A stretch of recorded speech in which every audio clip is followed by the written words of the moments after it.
Já fazia 8 dias que o meu avião estava quebrado. E foi justamente na hora que eu estava bebendo a última gota da minha água que eu escutei a história do vendedor de pílulas.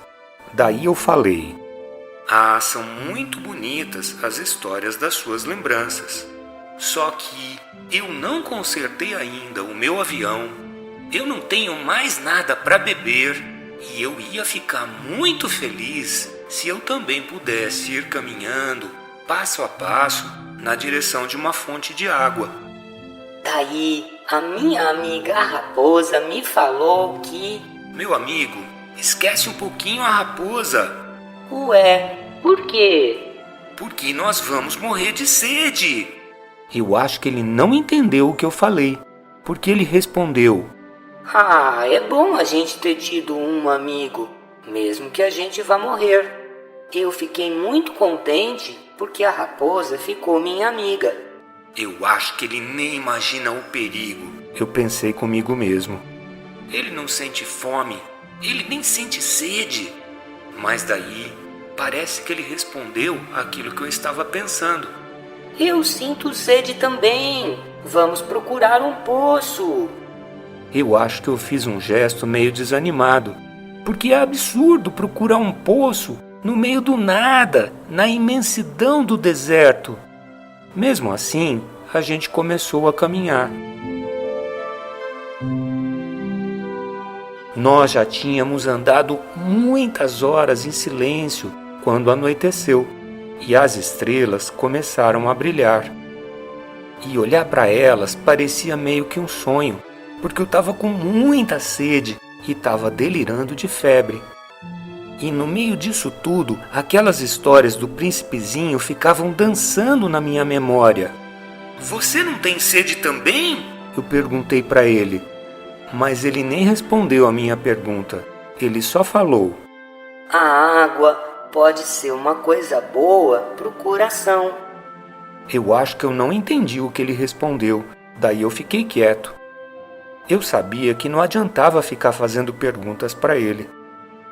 Ele já estava cansado, daí ele se sentou e eu sentei junto com ele. E depois de um silêncio, ele falou: As estrelas são bonitas por causa de uma flor que ninguém vê. Daí eu respondi: "É mesmo." E eu fiquei olhando a areia que ficava se mexendo com o vento no meio da noite. E ele continuou falando: O deserto é bonito. Isso era verdade. Eu sempre amei o deserto. A gente se senta numa duna de areia, não precisa olhar para nada, não escuta nada. E, no entanto, naquele silêncio tem alguma coisa que irradia. O que deixa o deserto tão bonito, falou o príncipezinho, é que ele esconde um poço em algum lugar. De repente eu fiquei surpreso comigo mesmo, porque eu compreendi esse mistério que irradiava do meio da areia. Eu lembrei que quando eu era pequeno, eu morava em uma casa muito antiga e as lendas falavam que ali tinha sido enterrado um tesouro. Lógico que ninguém conseguiu descobrir o tesouro. Talvez ninguém nem tenha procurado, mas é isso que deixava aquela casa encantada. A minha casa escondia um tesouro no fundo do coração.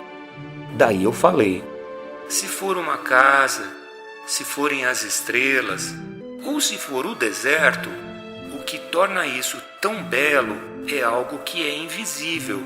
Daí o príncipezinho falou: Agora eu fiquei contente, porque você está pensando como a raposa. Daí ele dormiu. Eu carreguei ele nos braços e continuei caminhando. Eu estava comovido com aquele momento.